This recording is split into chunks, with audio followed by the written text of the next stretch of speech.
She'd given up pot, and thank God for that. Life was so much more clear and simple without it. Henry had told her he wanted to discuss something when he dropped off Mandy tonight, and since Henry rarely discussed anything, was, she finally saw, incapable of discussion in the ordinary sense of the word, she interpreted the comment as a threat and had spent the afternoon under a cloud of foreboding. She needed to be sharp for whatever was coming. She took a seat on the steps at the back of the house, clutching a bag with half a dozen muffins in it, and waited for Henry's car to pull into the drive. The muffins were for Carol, the woman Henry had left her for. Naturally, Carol was younger.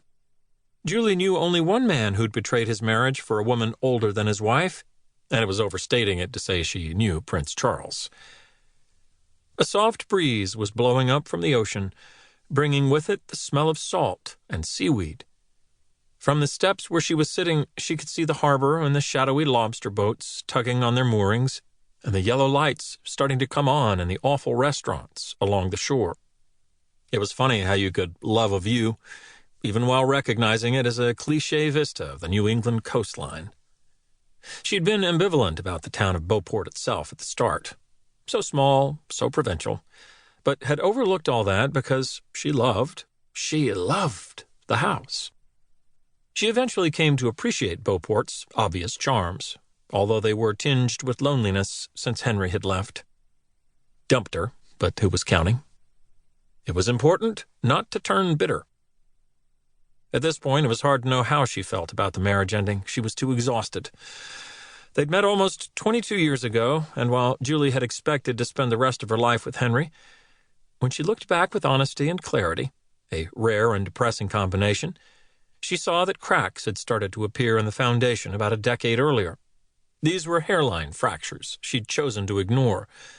Henry's vague but persistent disapproval of her, his pervasive air of dissatisfaction, his decision to switch careers in his late 40s to run a restaurant. Even his support of Mitt Romney had an aura of aggression toward her, a "how do you like that" quality she'd sensed but had been unable to label at the time. Now they had a signed separation agreement and were inching toward the final act. The divorce was uncontested. They'd used a mediator, and so far everyone was behaving like an adult. In Henry's case, a petulant, self-centered adult, but that made it emotionally easier to let go, even if she feared it might make it more complicated practically. She knew that if she dragged in an antagonistic lawyer, she would have done better, but Henry was struggling financially. He was her daughter's father, and she'd always loathed people who exploited accidents and errors and alienated affections for profit. She was determined not to be one. It was one thing to hate someone for falling out of love with you, but another to attempt to turn it into an economic windfall. She'd been adamant about that in her divorce from David Hedgess, against the advice of her mother. But there had been no property then, and there hadn't been a child. "I'm sorry, David." She was getting what she wanted most. Mandy would continue to live with her until she went to college, this crucial final year of high school when they could bond, with hopefully the cloud of unfinished marital business dispersed, and Julie would buy Henry out of the house. They'd agreed on a closing date in the middle of August.